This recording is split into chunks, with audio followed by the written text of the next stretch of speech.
Brother and sister gentry, officers and members of the Maine State Grange.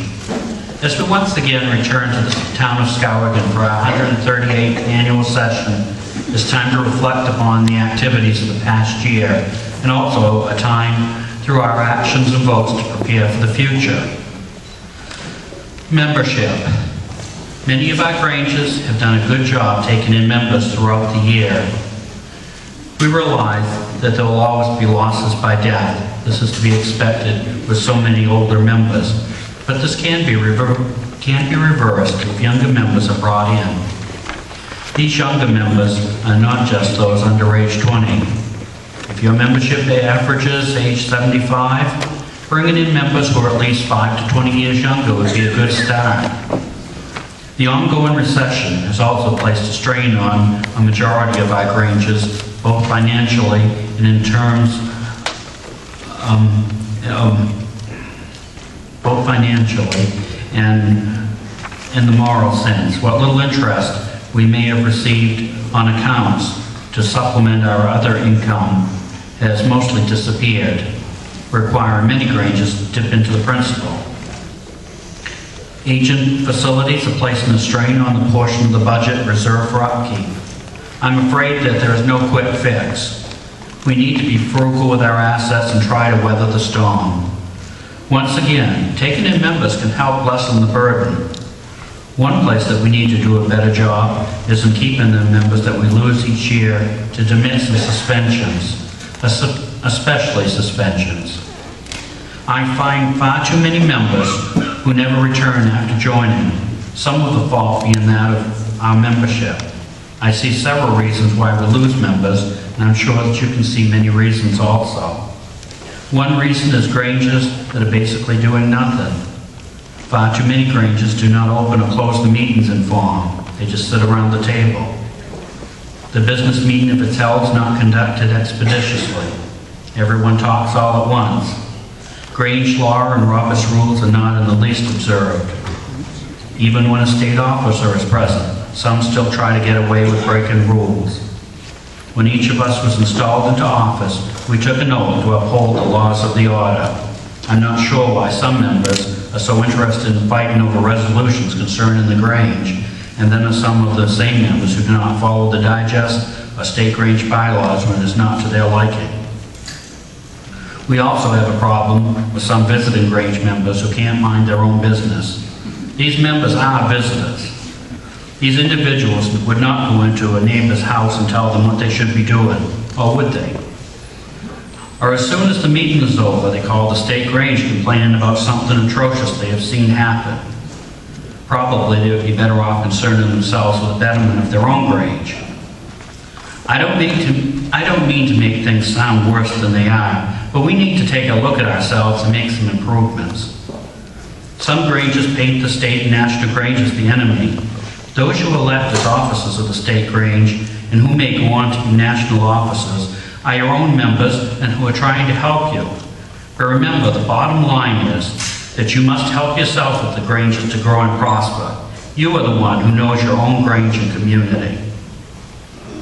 In January, we held a conference for our Pomona Granges. It was fairly well attended, and I believe the consensus was that it was productive. As part of the activities, participants threw out ideas of something that they would like to see changed in our communities, state, or as a nation.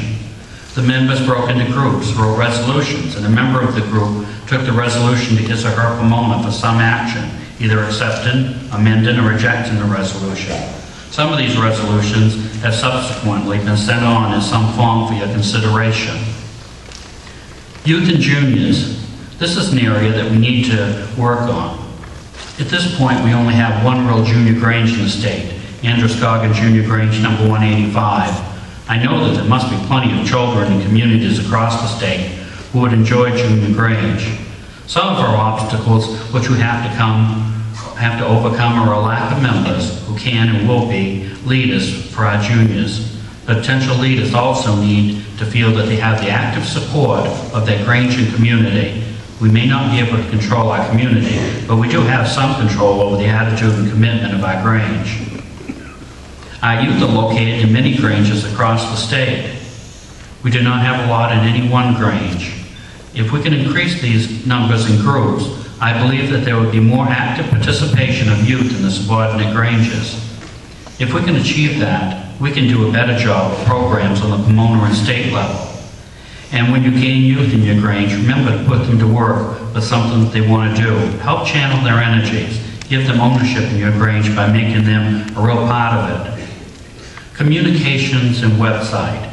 The new website is one area where we can certainly have pride in our accomplishments. Our webmaster, Brother Walter Boomsma, puts in many hours making it informative and professional looking. If you send Walter your Grange's information, he'll try to put it on the site. We are now in the third year of mailing to every Grange a monthly newsletter. Thank you to those who provide information to be included. We could do a lot more with that newsletter if more Granges would send us information on upcoming meetings and events. In memoriam, this evening our state chaplain will recognize the members of our order from the highest to the lowest degree who were passed to the great Grange above us last year and the many preceding years. Without the vision and guidance of these eminent patrons, the Granges of Maine would not be starting a 139th year of productive service to our populace. And so to these brothers and sisters who have gone on before, we say, well done, good and faithful servant. Publicity. The Bethel Historical Society has recently completed a 3-year run with an exhibit on the history of the Grange in Maine. We have several wall panels that were used in this exhibit. These are available if Granges would like to incorporate them into an exhibit which they may be hosting. We thank the Bethel Historical Society for this wonderful publicity. Some of the other publicity which we received was our booth at the Agricultural Trade Show, booth at Farm Days, and the many Grange exhibits and information booths at various agricultural fairs. We held our 32nd annual legislative luncheon this year. It seems that the attendance increases every year. We also hosted the annual meeting of Ag in the Classroom once again. CWA, I want to thank our new Women's Activities Director for all of her work this year. We saw today some of their accomplishments, and I'm sure we're going to see more in the coming years. Some of us worked in the New England Grange building at the Eastern States Exposition, the Big E, in West Springfield, Massachusetts. Thank you to the members who provided various craft items to sell. These were very much appreciated. We can use a lot more for next year. More and more people are discovering our building and coming back year after year. At the last annual session of the Maine State Grange, we had a resolution concerning sashes versus badges for committee members and directors. It was left that the state master would research this and report back at this session. The Good of the Order Committee will give a report on this later in the session. The new cookbook is finally a reality. No doubt many of you have already seen these. We think that this hardcover loose-leaf cookbook, which includes an easel to stand it up as a quality product, they'll make a wonderful Christmas gift, either in the book form or the CD version. The cookbooks are $15 each and the CDs are $10 each. Granges can purchase these in quantity for $14 and $9 respectively. Individuals may also order books for $15 plus $350 shipping and handling. Cookbooks are available in the sales room here at the convention. During the past year, some of the events that I represented the Maine State Grange at were National Grange in Charlotte, North Carolina, the Masters Conference in Las Vegas, Nevada, and at a legislative fly-in in Washington, D.C. The fly-in this year concerned broadband access for rural areas and was attended by individuals representing various interests in many states. The Grange partnered with several groups to make this event happen. While there, we met with some of the senators and representatives from our own states. One of the striking things that one notices in meeting in the congressional office buildings is the great difference in space based on seniority. The National Master, Brother Ed Luttrell, and other leaders conducted a televised news conference to help get the message across that those of us in rural areas need broadband access to be competitive and on an equal footing in today's world. If you get a chance in the future to go to one of these legislative fly-ins, it would be worth it to go at least once and see what goes on.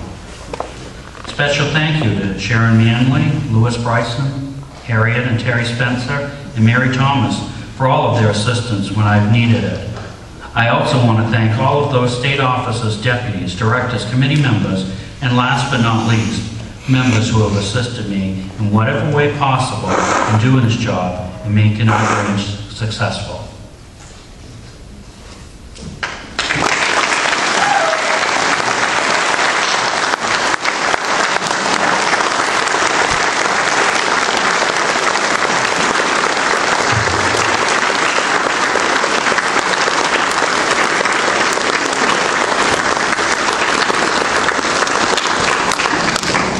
Thank you, Mr. Master. I hope you feel we stood behind you in your endeavors as State Master here.